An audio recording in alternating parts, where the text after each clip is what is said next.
আল্লাহ বিশ্বনবীরে বলছেন, ও নবী, লোকেরা আপনাকে কিয়ামতের ব্যাপারে জিজ্ঞেস করে যে এই কিয়ামতটা কখন সংঘটিত হবে, আপনি এটার ব্যাপারে কি জানেন? কিয়ামত কখন সংঘটিত হবে এটা উত্তর দেওয়ার মালিক তো আপনি না, ওরা আপনারে ধরে কেন? এটার সব তথ্য উপাত্ত এক্সাক্ট টাইমটা জানে শুধু একজন সত্তা। চিল্লায় বলেন তিনি কে? বিশ্বনবী মক্কায় প্রচার করতে লাগলেন, বিকট একটা গগন বিদারী চিৎকার হবে, ওই চিৎকারে সব ভেঙে চুরে খান খান হয়ে যাবে, ঠিক কি না? গোটা বিশ্বটা কেঁপে উঠবে, এক প্রকম্পনে পৃথিবীর সব টাওয়ার আর বিল্ডিং গুলো ভেঙে খান খান হয়ে যাবে, পুরো পৃথিবীটা কেঁপে উঠবে, পাহাড়গুলো তুলার মতো ধ্বনিত হয়ে উঠতে থাকবে, ঠিক কি না? বারবার কিয়ামত সম্পর্কে শুনতে শুরু করলো, কাফেরদের মাথায় প্রশ্ন জাগলো, মুহাম্মদ যা বলে যদি এটা সত্য হয় তাহলে কিয়ামতটা কবে হবে ওটা জানার দরকার আছে না নাই? সবাই এসে বিশ্ব নবীরে ধরে, ডেকে বলে, আব্দুল্লাহর বেটা মুহাম্মদ, তুমি যে বারবার কিয়ামতের আয়াতগুলো আমাদের কাছে পেশ করো, মুহাম্মদ আমাদের অন্তরেও ভয় ঢুকেছে, আমরা তোমার কাছে জানতে চাই এই কিয়ামতটা কোন দিন সংঘটিত হবে। আবার এক সাহাবী বিশ্বনবীরে বললেন, মাতা সাআ, নবী কিয়ামত কবে হবে? বিশ্বনবী বললেন, কিয়ামত কবে হবে জানার জন্য এত পাগল তুমি কেন হয়েছো?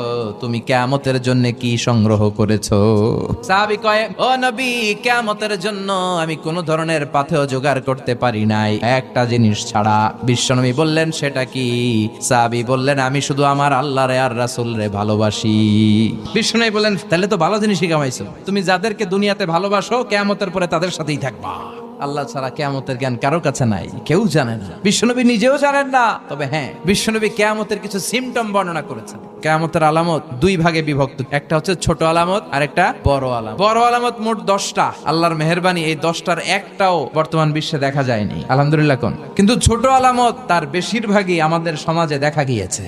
কিয়ামতের 1 নাম্বার ছোট আলামত হচ্ছে বিশ্বনবী পৃথিবীতে চলে আসা, মানে কিয়ামতের প্রথম ছোট আলামতটা দেখা দিয়েছে, সুবহানাল্লাহ পড়েন। নাম্বার 2 হচ্ছে নানা ধরনের ফিতনা সমাজের চারদিকে আষ্টে প্রাষ্টে ছড়িয়ে যাবে।